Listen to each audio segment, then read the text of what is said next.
s'exprime dans cette émission. On est en direct avec le docteur Louis Fouché, qui est médecin anesthésiste, réanimateur à l'hôpital de la Conception. Bonjour docteur, je sais que vous avez un petit speech que vous voulez faire à chaque fois sur vos conflits d'intérêts. Allez-y, comme bonjour ça sera Jean-Marc, fait. vous allez bien? Oui, très bien. Bonjour Jean-Marc, vous allez bien? Ouais.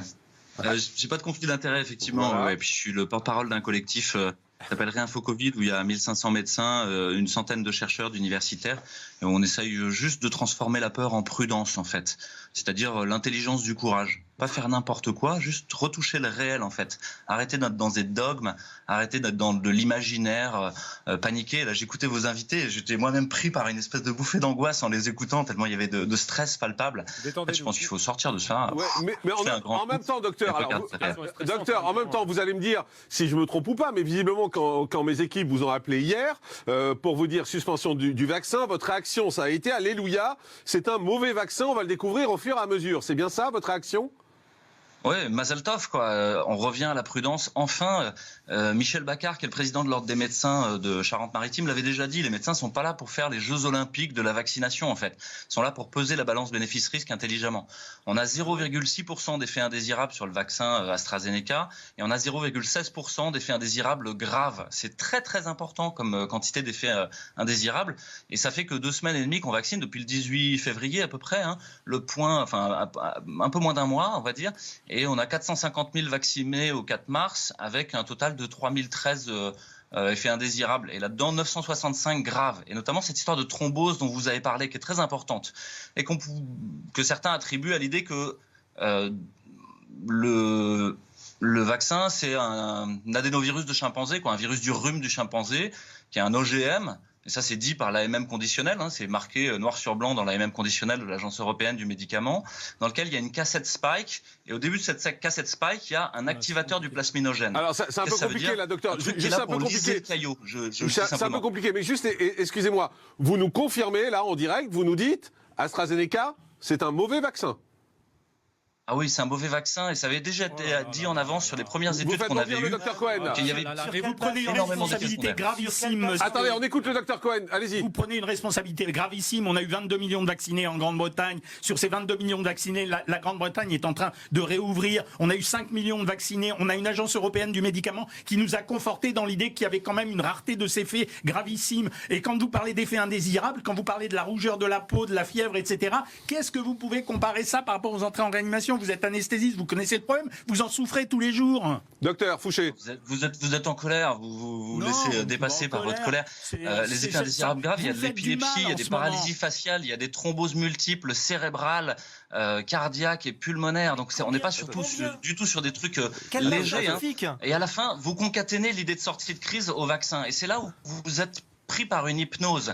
Mettez le même argent dans travailler sur les traitements ambulatoires précoces. On est d'accord. Et vous allez voir la rentabilité de ces choses-là. Vous allez les battre en brèche comme si ça n'existait pas. Non, mais on est d'accord, mais juste, docteur Fouché, la seule question, ce sont vos propos qui disent AstraZeneca, c'est un mauvais vaccin. C'est ça qui fait bondir le docteur Cohen en disant... une responsabilité folle en disant ça. Et quand vous dites travailler sur les traitements, évidemment, vous avez bien vu que la bithérapie des anticorps monoclonaux, elle est en train d'arriver, même si elle est... Mais est-ce que c'est un mauvais vaccin, docteur Cohen, ou pas? Non, je ne pense pas que ça soit un mauvais vaccin. C'est un vaccin qui pose des problèmes comme d'autres vaccins ont posé des problèmes. Vous le savez, monsieur Fouché, quand même. On n'a pas que... Ça se passe pas que toujours bien quand on vaccine les gens. Vous le savez très bien. Docteur Fouché, votre réponse?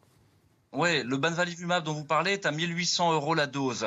Pour le moment, ne marche pas très bien et les seuls résultats qu'on a sur une étude faite par le laboratoire lui-même. Vous avez énormément de traitements, vous avez plus de 22 études sur l'ivermectine maintenant qui montrent que c'est peut-être utile. Ouais. On a donné une RTU au Bamvalivimab alors qu'on a refusé au Conseil d'État d'envisager l'ivermectine. C'est quand même dommage. Je crois qu'il ne faut pas se fermer de porte et surtout se dire que la vaccination n'est jamais une baguette magique. Il n'y a pas de baguette magique dans cette épidémie. Je rejoins le docteur Cohen, c'est grave de dire c'est un mauvais vaccin parce qu'il y a beaucoup de gens qui nous regardent et beaucoup de gens qui vont du coup refuser peut-être parce qu'ils vous croient. C'est vous qui donnez l'angoisse. Exactement. Jonas Haddad vous dit c'est vous qui donnez l'angoisse. Je donne de la prudence. Le vaccin n'est pas une baguette magique. Ne risquez pas votre vie avec quelque chose qui est un mauvais produit. Non, mais, simplement, attendez qu'il y ait des bons produits. Il y en aura. Vraiment, vous allez très loin là, vous savez. Ah oui, je vais très loin. Oui, là-dessus, il n'y a aucun problème.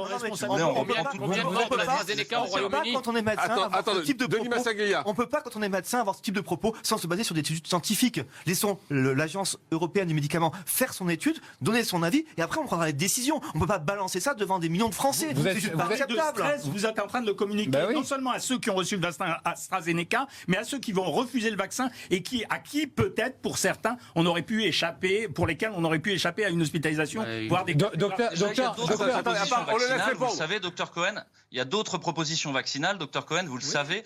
Donc les gens doivent être libres de leur choix et doivent avoir un consentement libre et éclairé. Et pour ça, il doit y avoir une information claire, loyale et appropriée. C'est ce que j'essaye de faire. Donc ne mettons effectivement aucun mot étiquette sur ce vaccin, juste vous avez 3013 effets secondaires, dont 965 graves et dont des très très graves. Mais sur combien de ça, c'est la HAS qui le dit, et on n'en est qu'à 3 semaines de vaccination.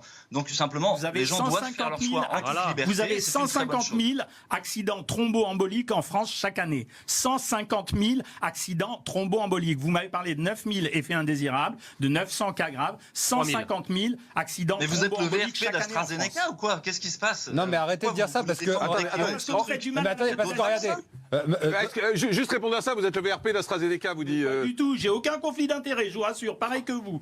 Jonas Haddad. Regardez donc les choses en face. Docteur Fouché. Pfizer pour le moment et AstraZeneca, je crois que je pourrais préférer Pfizer. Monsieur Fouché, on les a pas les vaccins. C'est-à-dire, moi je suis d'accord, vaccinons si on a eu un risque sur AstraZeneca, vaccinons avec Pfizer, avec Moderna, avec qui vous voulez. On est tout à fait d'accord, mais aujourd'hui, puisqu'on les a pas, mais qu'on est en situation... Donc on prend le risque, vous nous dites, puisqu'on les a pas, on prend le risque, vous nous dites, docteur Cohen? On est en situation de santé publique, on n'est pas en situation de santé individuelle. On est en train de proposer une solution de population générale. Non mais vous vous rendez compte ce que vous êtes en train de dire, docteur Cohen? Attendez, docteur Fouché, un instant, je vous redonne la parole. Docteur Cohen, vous êtes en train de nous dire, il y a peut-être un risque avec AstraZeneca, on devrait se faire vacciner avec Pfizer, mais comme on les a pas, vaccinons-nous avec AstraZeneca. C'est ce que vous avez dit là. Je vous dis que dans chaque proposition de vaccin, il y a un effet bénéfice et risque. C'est difficile à entendre, mais dans chaque traitement que vous donnez, il n'y a pas zéro risque en médecine. Ça n'existe pas. Est-ce qu'il y a plus de risques avec AstraZeneca qu'avec Pfizer?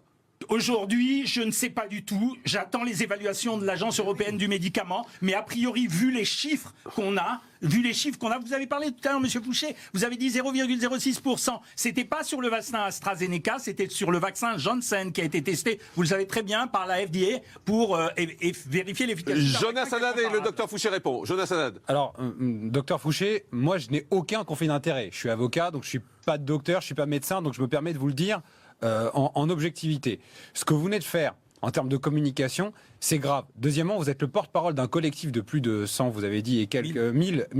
Je ne suis pas certain que tous les membres de votre collectif soient d'accord avec ce que vous êtes en train de dire. Et quand vous utilisez le terme de réinfo Covid, vous ne faites pas de l'info, vous faites réintox Covid. Parce que là, c'est grave ce que vous êtes en train de faire. Tous les gens qui nous ont regardés... Arrêtez de dire que c'est grave ce que je suis en train de faire et juste prenez les datas une fois pour toutes. Mais d'abord, on dit données, pas data. Stoppez ça. En fait, vous êtes en train d'essayer de faire mon procès parce que vous êtes avocat. Ne faites pas de procès. Non, c'est un juge qui fait un procès. Vous confondez bien les fonctions de la justice, monsieur. Je trouve que la confusion s'empare de votre esprit. Loyale et appropriée. Donc faites une information claire, loyale et appropriée. Et d'autre part, le vaccin n'est pas une baguette magique. C'est la seule chose qu'il faut prendre en compte. C'est quoi votre baguette magique alors? Il n'y a pas de baguette magique dans cette épidémie. Les gens doivent être testés, traités. Est-ce que vous pouvez donner aux traiter téléspectateurs précocement. votre Je divine... vois encore des gens qui aujourd'hui reçoivent paracétamol, point barre, et on leur dit bonne chance, on se voit dans 3 semaines. C'est pas correct en fait. Il faut mettre en place le traitement ambulatoire précoce et des filières de soins qui marchent bien en ambulatoire. C'est tout l'enjeu, désaturer les réanimations et désaturer les hôpitaux. C'est un autre sujet, docteur. C'est un autre sujet, puisque là on parle du vaccin AstraZeneca, de se dire est-ce que les gens peuvent y aller en confiance ou pas? C'est ça notre question. Vous, votre réponse, c'est non, et vous avez employé des mots très durs et très violents là-dessus, en disant qu'ils risquent leur vie, les gens. Non, je n'ai pas dit ça. J'ai ni été violent, j'ai été prudent. J'ai dit soyez prudent. La prudence, c'est l'intelligence du courage. Ça veut dire aller palper le réel. Vous essayez de faire mon procès ou de me faire tomber dans un dîner de cons où j'aurais été, oh là là, à l'origine de l'échec de la vaccination. Il y a 9 pays qui ont interdit la vaccination, qui ont mis un moratoire sur la vaccination à AstraZeneca. Ne faites pas comme le nuage de Tchernobyl. Le nuage de Tchernobyl ne s'arrête pas à la frontière française. La toxicité de ce lot d'AstraZeneca ne s'arrête pas à la frontière française. Vous le savez très bien. Jean Messia veut vous parler, docteur Fouché. Il y a à ce jour des millions de Britanniques qui ont été vaccinés avec ce vaccin. Doit-on en conclure que des millions de Britanniques sont idiots? ou en risque. Ou vont mourir. Voilà. Docteur Fouché. Alors, je crois que vous faites des espèces de concaténation entre les choses. On regarde les effets secondaires, on pèse la balance bénéfice-risque, non, mais on informe arrêtez les gens, et les gens font leur choix éclairé tout seuls. Vous n'imposez rien, vous ne mettez pas de passe vaccinale, vous n'êtes pas en train de dire que les choses sont obligatoires, vous informez les gens. Mais attendez, voilà, vous les informez, vous les laissez libres. Les gens qui voudront se faire vacciner avec AstraZeneca doivent être au courant, c'est tout. Jean Messia. Votre logorée est incompréhensible. Je vous pose une question simple. Je vous dis, aujourd'hui, vous avez un pays, un État-nation qui s'appelle la Grande-Bretagne, qui a vacciné 30% de sa population, en tout cas pour une première dose. Ça fait des millions de Britanniques. Est-ce qu'on conclut que les autorités à la fois médicales et politiques de ce pays sont tarées?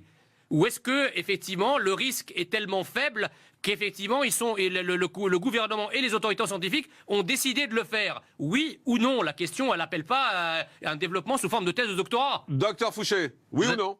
Ouais. Vous aimez bien les choses simples. Moi, je trouve que la réalité est nuancée, complexe, pleine de choses difficiles à appréhender, qui nécessitent du temps. Les Grecs parlaient de l'époquée raisonnable, la suspension du jugement. C'est-à-dire, j'admets que je ne vais pas conclure tout de suite, que je vais regarder la réalité. Donc faites ça, arrêtez de vouloir dire oui ou non de manière extrêmement rapide. Suspendu en l'air, d'accord? Prenez votre temps. Réfléchissez, laissez les gens mourir, laissez les gens ne pas travailler. Merci docteur Louis Fouché, merci d'avoir été avec nous, c'était intéressant d'avoir une voix discordante.